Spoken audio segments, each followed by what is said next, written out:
wakati mwingine unaamka asubuhi umevuja damu kutokea kwa mapua, ama wakati mwingine ni kuvuja damu kupitia hedhi. Na hii wakati ambapo nawaambia ilikuwa Februari, nikapata hedhi na ikazidi. Ilikuwa pale kazini nimekaa kwa kiti, tulikuwa tunaongea tu na mwenzangu, tukaona tu damu ikienda chini. Akaniuliza na nini, nikamwambia nakuanga na shida fulani ya kuvuja damu inaitwa von Willebrand's. Maisha yangu ya kupata mpenzi ilikuwa changamoto kuu katika maisha yangu. Kama mnavyojua, hata secondary huwa watu wameanza kuonekana. Lakini mtu anaposikia ati huyu akona changamoto za damu, wengine wana relate na sickle cell, wengine wanakuambia hai, siwezi kuwa into relationship na mtu kama huyo. In fact, ninaweza hesabu zaidi ya boyfriends wa 6 ambao walini approach, lakini waliposikia niko na shida ya kuvuja damu, wengine waliniambia hiyo ni sickle cell na hawezi relate na mtu wa sickle cell. Na hata hiyo imechangia kwa kueleka kwangu nikiwa niseme Thayo mwiroreri wa Kanyaka Uhoro TV ne ndakugeithia na ngeithi cia mwanya na ngehoka ati mwene nyaga no akumenyereire o ta uria unani amenyereire na akandeithia na nyumba yakwa. Ndoka muthenya wa umuthi kwaria uhoro wigie hemophilia. Na hemophilia ni murimu wa kura thakame. Murimu uyu mwana aciaragwo ari naguo, na mwana ucio ungienda kumenya ati ena murimu wa hemophilia hari dalili iria uroraga iria ngukorwo ngigutariria ni iriku. No ndirenda tukorwo tukiaraniria na nyarari imwe. Nyarari ino yaciarirwo na murimu wa hemophilia na akoretwo ari na thina muno wa gukorwo akiura, na riria arikirie kwimenya muiritu uyu handu ha gutumira tauru cia kiriu iria itumagirwo ni airitu riria magia na kahinda kao ka mweri, atumagira diapers. No Ngai akimuiguira thagituika kumenyeka ati ari na murimu uyu wa hemophilia kana wa kura thakame. Na ndena tukorwo tukinyitanira nake umuthi imwe kwa imwe kuma mukawa-ini wa Mima Gardens. Mima Gardens imwe na wa Maragwa, barabara-ini ya kuma Murang'a guthie Keno. Na ungirora thutha wakwa ni ukuona ati Mima Gardens ni kundu ungiuka wina igongona o riothe, wina uhiki kana igongona o riothe ungirehe guku. Kwina kiharo githaka muno no tuike wa kwaraniria nao woko kore muthuri wetagwo Gikonyo na maundu maku magikorwo makiagirira. Reke tunyitanire na nyarari ino. Karibu tuweze kuongea hii maneno yako. Siku ya leo tutaanza kwa jina lako. Na nataka utazame pale, usalimie mtazamaji wetu. Hapa inaitwa Kanyaka Uhoro TV. Na ningependa utupe story yako kinaga ubaga. Anza kwa jina lako na utuelezee ulijuaje uko na ugonjwa wa hemophilia. Mimi naitwa Mollin Atieno Odwar. Nilikuwa navuja damu kuanzia nilipokuwa miaka 5. Lakini changamoto kuu ilikuwa ni hatukuwa tunajua ni nini.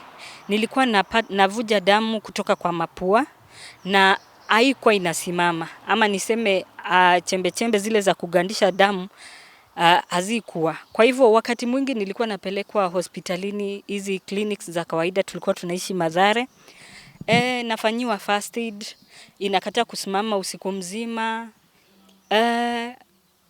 Hadi daktari anatafuta uwezekano wa madawa zingine ama kuongezwa damu, inasimama, narudishwa nyumbani. Lakini nilikaa hivyo kwa muda mrefu sana. Familia wakatutenga wakisema ya kuwa tuko na uchawi fulani katika familia yetu. Ikawa ya kuwa sasa tunaishi kama familia yetu peke yake. Familia yetu ni ya watoto 5 na baba na mama. Kwa sasa tuko 4, mmoja aliaga. Na nilikaa hapana kuaga na hemophilia, ilikuwa mambo tu ingine ya poison. Asante. Ikawa ni changamoto hadi nilipokuwa mkubwa. Ndugu yangu pia alikuwa anapata changamoto ya kuvuja damu. So wakati mwingine tukavuja damu, ikawa tumeenda kwa kliniki haiwezekani, tukapelekwa Kenyatta. Haswa ilikuwa ndugu yangu.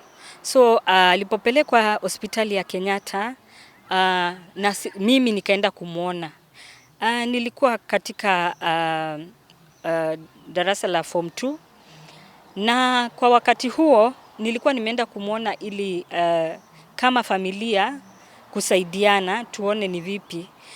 Na wakati huo pia mimi nikaanza kuvuja damu.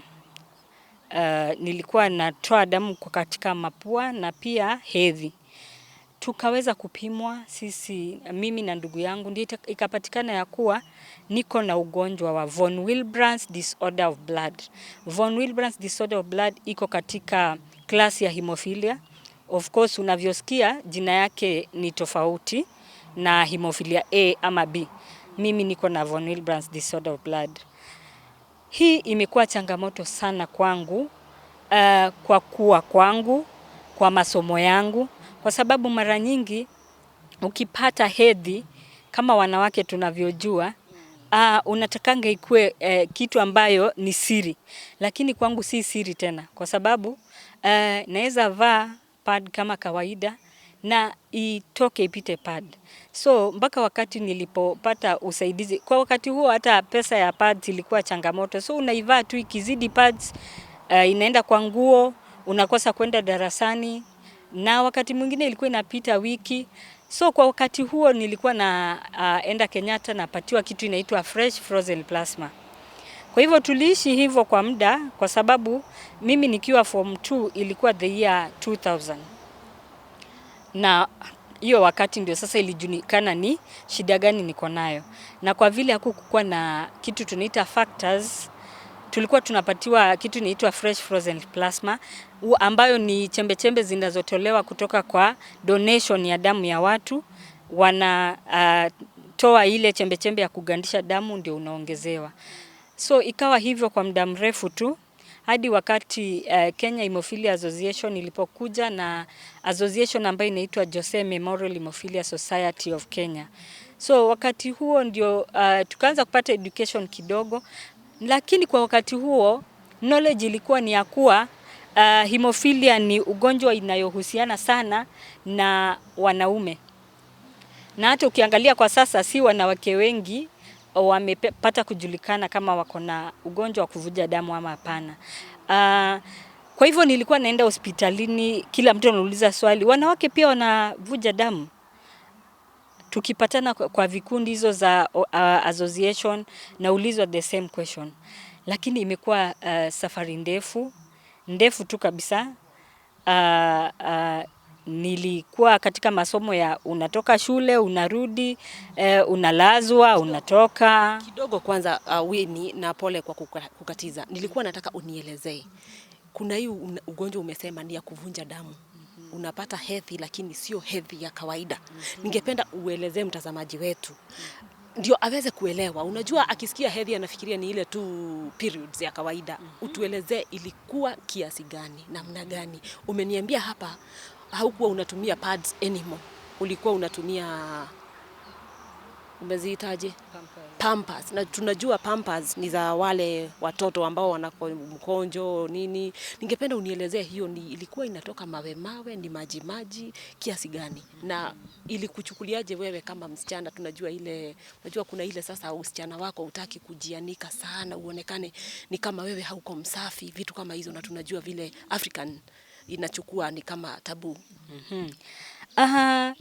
Hii ilikuwa changamoto sana kwanza nikianza hedhi, kwa sababu unapata ile wakati nilikuwa navaa pad, inazidi pad, nikafundishwa kuna tampon, hiyo tampon pia inapita, wakati huo ni usaidizi tu kutoka kwa watu naitisha. Ikawa changamoto sana, so ikawa tumefundishwa kuhusu hizi pampers ambazo ziko. Ndio tulianza na kitu inaitwa maternity pads. Maternity pads ni nzito kidogo, but bado ilikuwa inapita, kwa sababu hedhi nilikuwa napata hedhi ya siku 7 na zaidi, wakati mwingine hata wiki 2, na ni nzito kabisa. Ikiwa nzito kabisa na maanisha kila baada ya lisaa limoja na badilisha ile pad. Na si hii pad ndogo. Hii pad ndogo ilikuwa inanichukua 30 minutes. Kwa hivyo nilikuwa nachukua ile pad ya maternity na tampon. Ndio nikaona pampers at least naweza kaa masaa 2. So hii pampers ndio nilikuwa navaa. Ilikuwa changamoto kwa sababu ni expensive, na pia utaangaliwa ya kuwa ni kama umevaa nguo nyingi ndani. Unaposema wewe huwezi enda kwa masomo kwa sababu hedhi na inapita, kwa sababu ya hedhi na inapita, watu wanauliza kwani hiyo ni hedhi aina gani? hawajasikia kitu kama hiyo. Wana relate na sickle cell. Nilisikia mambo mengi tu ambayo ilikuwa changamoto kwangu. Hata walimu hawakuwa naelewa, wenzangu shuleni hawakuwa naelewa, nyumbani relatives hawakuwa naelewa. Mara nyingi nimekosa kuenda shule kwa sababu ya hedhi. Unapata katika term wewe ile unaweza hesabu mwezi umemaliza vizuri ni mwezi mmoja. Katika hizi miezi 3, kwa sababu term nyingi zina miezi 3, wewe umesoma mwezi mmoja ama miezi 2 kama Mungu amekusaidia ukapita. Changamoto ikawa hata wakati wangu wa college, ilinibidi sasa niende a day college. Juu ya ile aibu niliona nilipokuwa a boarding school ya high school. So ikabidi tu niende day. Wakati hizo nilikuwa nilikuwa nimefika kiwango ya depression kwa sababu ya kuwaza ninachopitia kama mtu binafsi, na hata familia walikuwa wamesema kuna uchawi na wakatutenga, tumerogwa, wakatutenga. Sasa hapo ni wewe na familia yako, pesa hakuna, dawa pia ni ile dawa hatujajua kama bado kuna factors, lakini wakati ambapo hizi associations, Kenya Hemophilia Association na Jose Memorial Hemophilia Society ilikuja, tukaweza kupata nafuu kwa sababu tulikuwa tunapata donation ya factors. Kabla tukuje hapo, nataka tukuje hapo kwa Kenya Hemophilia Association. Before we come to that, I want you to tell me about your love life. Ulipata mpenzi. Juu sasa unaona huko nyumbani familia wanasema mmerogwa na wanawatenga. Ukienda shuleni wewe mwenyewe umedevelop you don't even have the self confidence. Number 2, mpaka wewe mwenyewe umeanza kukua na depression. Uliweza kupata mpenzi? Maisha yangu ya kupata mpenzi ilikuwa changamoto kuu katika maisha yangu. Kama mnavyojua, hata secondary huwa watu wameanza kuonekana. Lakini mtu anaposikia ati huyu akona changamoto za damu, wengine wana relate na sickle cell, wengine wanakuambia siwezi kuwa into relationship na mtu kama huyo. In fact, ninaweza hesabu zaidi ya boyfriends wa 6 ambao walini approach, lakini waliposikia niko na shida ya kuvuja damu, wengine waliniambia hiyo ni sickle cell na hawezi relate na mtu wa sickle cell. Na hata hiyo imechangia kwa kueleka kwangu nikiwa niseme miaka yangu imeenda. Kwa sababu mimi nimefunga ndoa na miaka zaidi ya 30 actually. Mtoto wangu wa kwanza ana miaka 5. Kwa hivyo ilikuwa changamoto mpaka nikafika miaka 30. Na huyu tu ndiye aliyenikubali. Baada ya mimi kumjua, ilichukua actually miaka mingi sana. Akaangalia vile naendelea na hii ugonjwa. Baada ya miaka 7 ndiye alikuja tena, tukapatana na ndio tukapanga ndoa. Na hata maisha yangu katika ndoa haikuwa rahisi. Juu ilikuwa changamoto ya kati utapata mtoto ama utapata, tusipopata mtoto familia itatuona aje. So ilikuwa changamoto kubwa sana. Wakati huo ilikuwa wakati wakati mwingine ungelia. Ukafika wakati unajifunga tu lisali moja, unalia, unajiuliza kwa nini mimi? Lakini nilikuja overgrow hiyo yote kwa sababu ya support ambayo nilianza kupata. Na niligundua ya kuwa wakati unaendelea kuongea kuhusu kitu chochote ambayo uko nacho ndio inaendelea kutoka. So ndio tulipoanza maisha ya ndoa, nikapata mimba. Ujauzito ilikuwa ya changamoto zaidi kwa sababu nilikuwa napata hedhi. Wakati huo niko na mimba lakini bado napata hedhi. Kwa hivyo unaimagine ile pampa yangu naivaa, mimba pia ninayo. Ndio si kila siku, lakini unapata hedhi, unaenda hospitalini kukiwa na factor, kwa sababu factor si kitu stable hospitalini Kenyatta kwa sababu ni donation. Ukipata hedhi unakimbia, unapatiwa dawa. Ngoja kidogo. Unataka kutuambia uko na mimba na bado unapata hedhi ama mimi ndio sielewi? Ndio. nataka kusema niko na mimba na bado napata hedhi. Na nikaelezea vizuri, si kila siku, lakini hedhi inakuja. Kwa hivyo madaktari wanaweza nieleza zaidi kama ilikuwa hedhi ama ilikuwa bleeding, ilikuwa damu kutoka ya kawaida. Lakini mimi naweza sema ni hedhi kwa sababu si kitu inatoka kila siku. Kwa hivyo unapata umebeba ile mimba, umevaa pampa yako ya hedhi, na si ati inatoka kidogo. Wakati ilikuwa inatoka kidogo navaa pad, lakini wakati mwingine inatoka nyingi tu, nakimbia hospitalini napatiwa dawa ama wanatafuta fresh frozen plasma. Ilikuwa safari ndefu na madaktari kama Profesa Mwanda. Kuzaa ilibidi niende kujifungua kabla ya masiku zangu. Nilikuwa kwenye gari nikiondoka nikienda kazini. Ndipo nilipoanza kuvuja damu. Damu nilivuja, nilikuwa nimekaa katika Nissan, ile kiti ya nyuma vile mnavyojua ni viti vya watu watatu. So damu ilipoendelea kutoka, watu ikabidi waseme gari simamishwe washuke. Ndio ilikuwa imetoka. Ilikuwa imetoka sasa, kiti imejaa na damu ilaelekea chini. Sasa ikabidi watu washuke, hii gari ndio inipeleke hospitalini Kenyatta. Nilipofika hospitalini Kenyatta, nilikuwa nimevuja damu tu nyingi. Nikaenda hiyo in the process of kuulizia, Na bado uko na mimba? Niko na mimba ya kuulizia madaktari na nini, nikaenda unconscious. So nilipoamka Hapa unconscious ni damu imeisha mwili ama what has happened? Nilipoamka nilielezewa ni damu ilikuwa imeisha. Ilikuwa imeenda kiwango chini ya mimi mwili kutoweza kustahimili. Ndio nilipokuwa unconscious. So nilipoamka nikaulizia kama mtoto yuko ama ametoka, kwa sababu ile damu ilikuwa nyingi tu kiwango ya uwezi sema mtoto yuko. Lakini kitu cha ambayo uwezi elewa ni mtoto alikuwa, mimi nipo, ingawa sikuwa katika hali ya kuweza kuletewa mtoto, lakini mtoto alikuwa.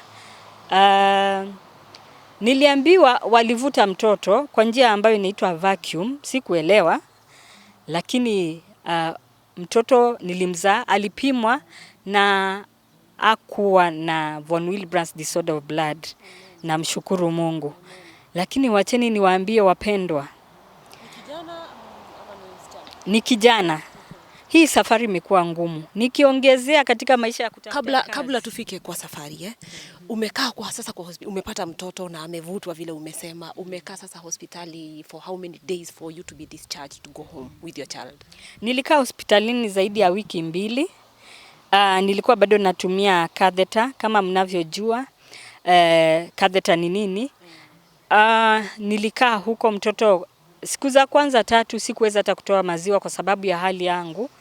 Kwa hivyo alikuwa katika nursery kwa sababu alizaliwa pia na kilo ambayo iko imefika ya kawaida ya mtoto. Ndiyo, kilo yake pia iko imefika. So alikuwa amewekwa katika nursery. Ilibidi nikae huko wiki 2, na hata nilipotoka kila wiki nilikuwa naenda Kenyatta. So unaweza imagine mtoto mdogo kila wiki wewe pale clinic katika Kenyatta. Ilikuwa changamoto mpaka mtoto wangu akafika miezi 3. Haya, na maneno ya madawa, tunajua hii ugonjwa inatumia pesa. Pale nimesikia ukisema inakugharimu pesa mingi sana, and especially when you have the blood flow. Wakati damu imevunja unatumia pesa mingi sana. Labda ningeweza utuambie, labda kuvuja mara moja kwa damu inakugharimu pesa kiasi gani? Kuvuja mara moja kwa damu tegemea kiwango cha kuvuja. Kuna wakati napatiwa 5,000, yani chupa. Kuna dawa ya 2,000 IU ambayo ni kama chupa 3 ndio naweza tumia kwa siku. Kwa sababu wakati mwingine ni asubuhi na jioni na ni 2,000. Na kama ni moja, hiyo niseme vial, wakati huu niliambiwa ni 25,000. Kitambo nilikuwa nasikia ilikuwa juu kidogo. Na unaona ikiwa ni hizo chupa zote ni kama 100,000. So imagine wakati huo umevuja tu, tuseme ni mara moja kwa wiki ama ni mara 2 kwa wiki, umetumia hiyo pesa kama ni kununua. Lakini kitu kizuri kwa sasa tunapata donation. Si ati hiko kila siku kama saa hii hatuna, ziliisha. Lakini at least tunapata.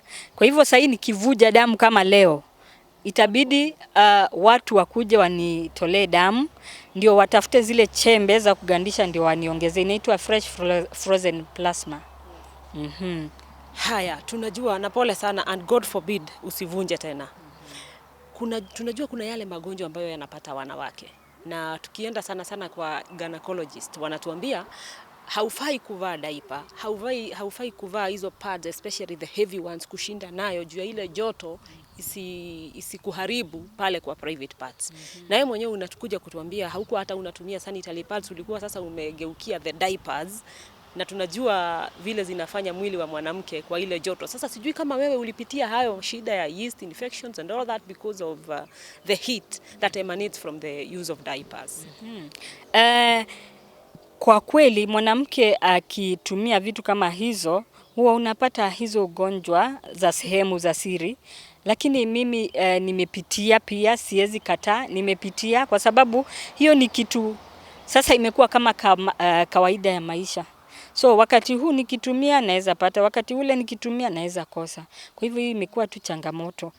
In fact nilipoanza kwenda clinic kabla wajue niko na von Willebrand's disorder of blood, nilikuwa naambiwa na gynecologist inaweza kuwa shida nyingine. Walitafuta hizo zote wakakosa.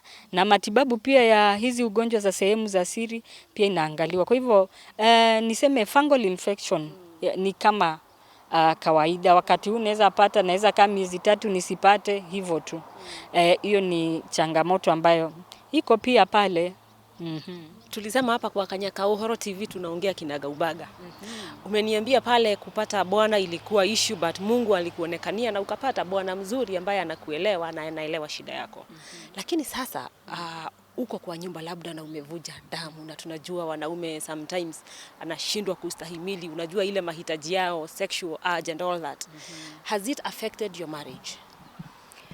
Naweza sema huyu mume amestahimili mengi, kwa sababu wewe niambie una mwanamke pale nyumbani, unahitaji kupata haki yako. Wanaume wanaita haki yao. Lakini huyu mwanamke kwa mwezi mzima unaweza ukaipata wiki moja.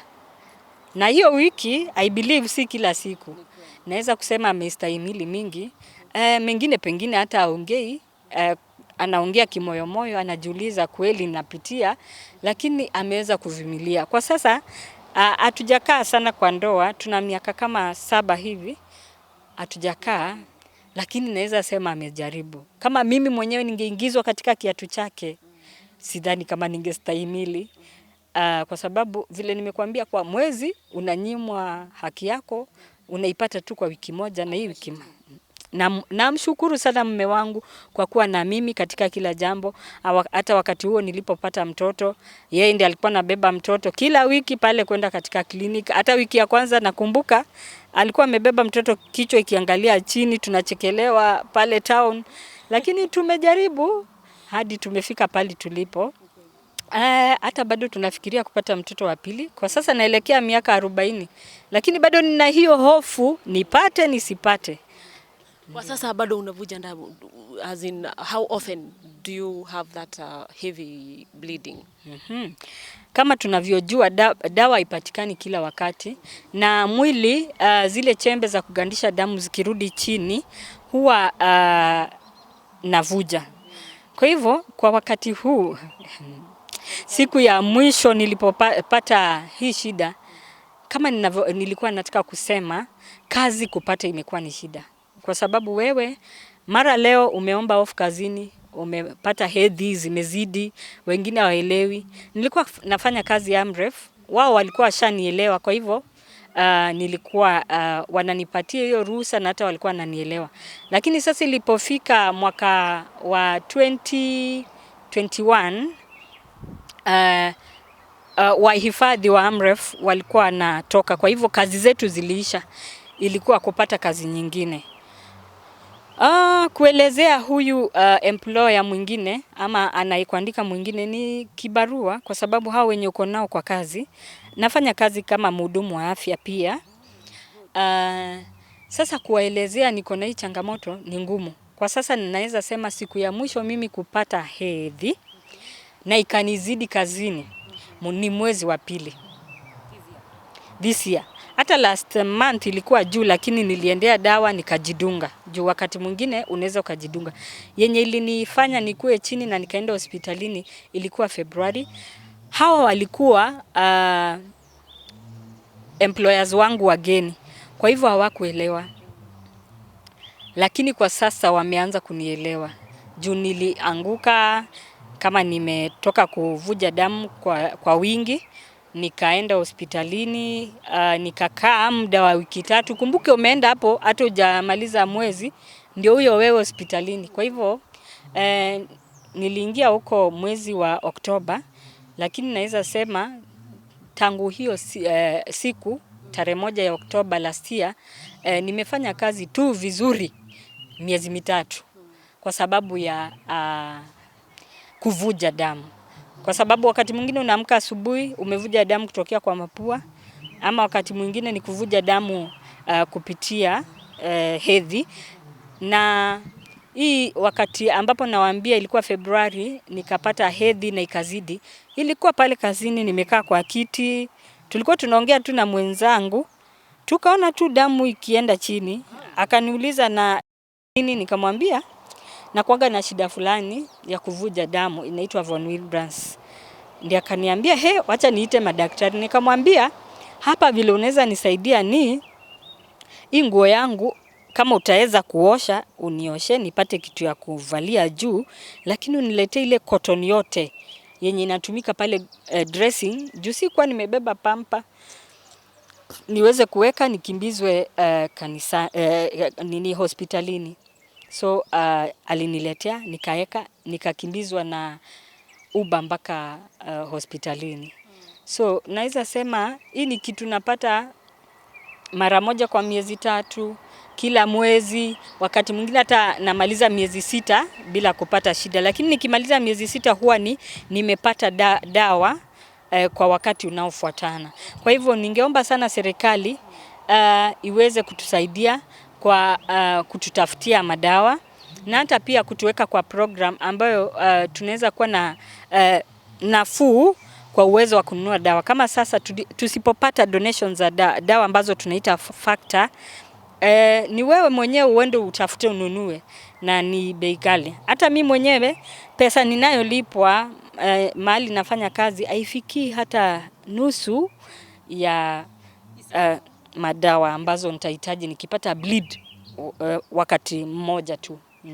Isipokuwa kazini, kwa ndani ya matatu, wapi kwingine hii damu imevunja na ikakuja tu kukuaibisha kwa sababu labda ni mbele za watu na haukuwa umebeba ile pampa ambayo sasa unaweza tumia wakati inavuja, na tena hata kama umebeba inavuja tu at once, wewe unapata tu damu inatiririka. Wakati mwingine nilikuwa harusini, kama mnavyojua harusi umevaa vizuri, mnaelekea pale nilikuwa katika matching squad. So unapata inabidi uachane na hiyo mambo kabisa, utoke kwa matching squad kwa sababu umepata hedhi na unajua itakuaibisha.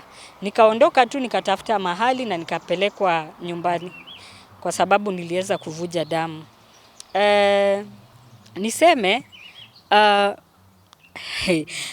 hedhi ina aibu, na ndio niseme nadhani ndio maana wanawake wengi ambao wanapitia shida kama yangu hawajajitokeza kusema maybe wanapata hedhi kwa kiasi fulani waweze kupimwa kama wana von Willebrand disorder of blood. Na hata mimi ndio hali yangu ijulikane haswa.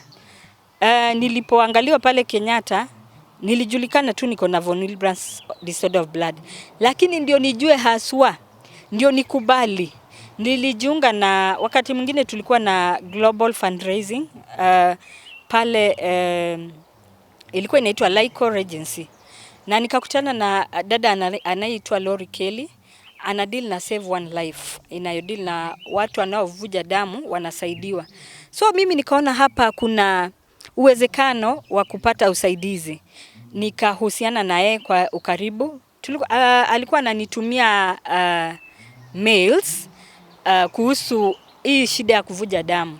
na ikafika wakati ambapo walinialika attend World Hemophilia Congress kule USA Florida, na wakati huo nilikuwa registered kwa kikundi ambayo inaitwa My Girls Blood, which means women bleed too. Pale nilipata kule wamejitokeza kwa wingi, na nilikuwa nao kwa functions fulani pale ng'ambo. Niliweza kwenda Florida, na huko ndio nilipimwa nikajulikana niko na von Willebrand's disorder type 2N. Na pale watu wamejitokeza tu, lakini niliangalia hata African countries. Hiyo siku ni mimi peke yangu nilikuwa natoka African countries. But I believe kwa sasa Kenya Hemophilia Association imefanya kazi, imeenda paka Tanzania na maeneo mengine pia, na hata hapa Kenya imefungua tu clinics mingi ili watu waweze kujitokeza.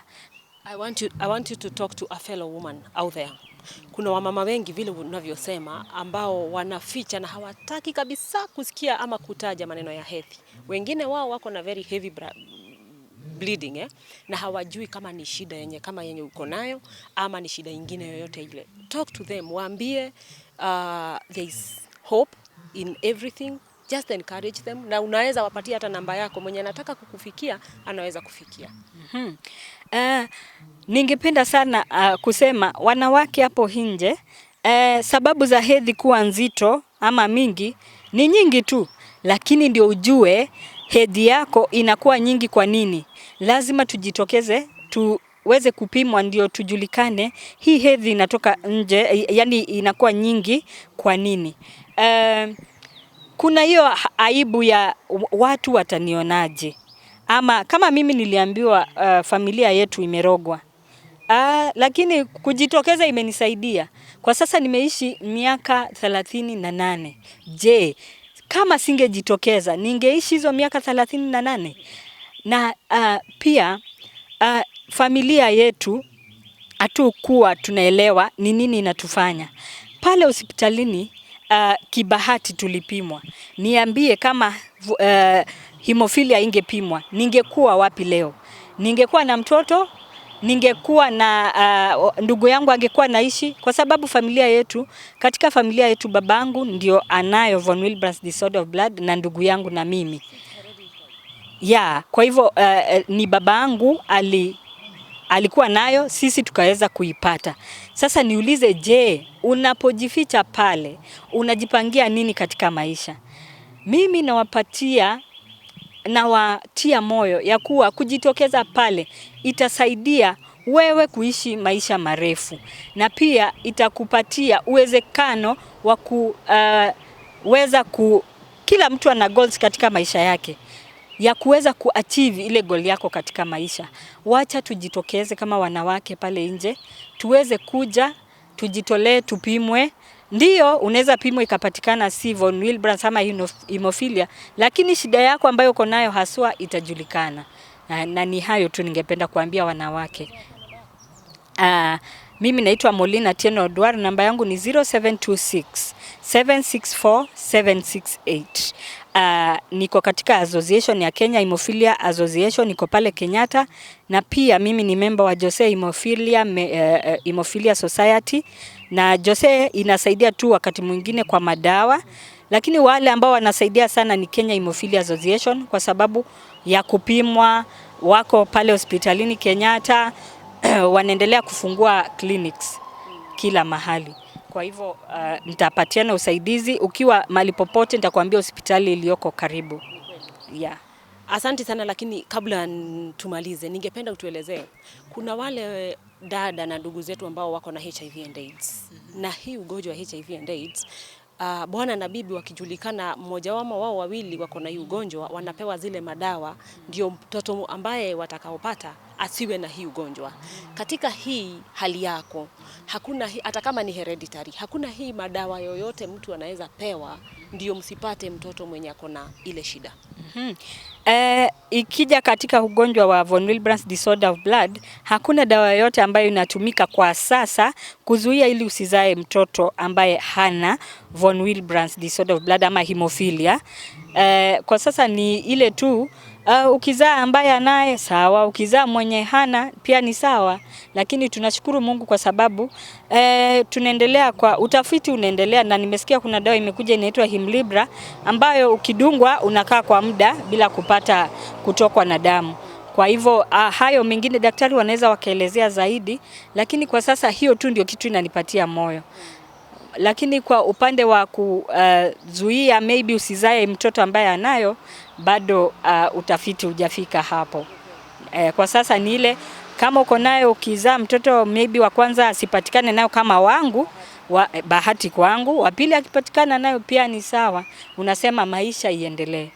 Unatumia tu madawa, lakini tukitumia hii madawa, nimesikia hapa mkiongea katika hiyo association mnasema kwa sasa tangu Disemba madawa haifiki hapa kwa sababu serikali ya Kenya kuna ile MOU ambayo nyinyi association na wale donors wenu mlikuwa nayo, lakini ni kama bado iko kwa Ministry of Health. Maybe you can make an appeal to the government on the same MOU. Ningependa ku appeal to the government ya kuwa kwa sasa the more hiyo MOU inakosa kusainiwa na wakubwa pale katika health sector, ndio na sisi tunahesabu wakati wetu wa kuishi.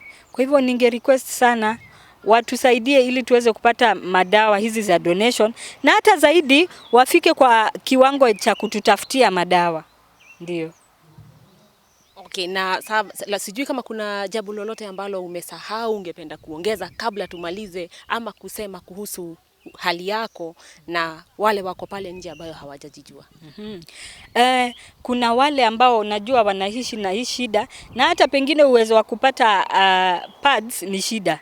Kwa sababu naamini places like Turkana, Somalia, kuna wale fika wakati wa hedhi wanaenda kwa mchanga ama hawana pads.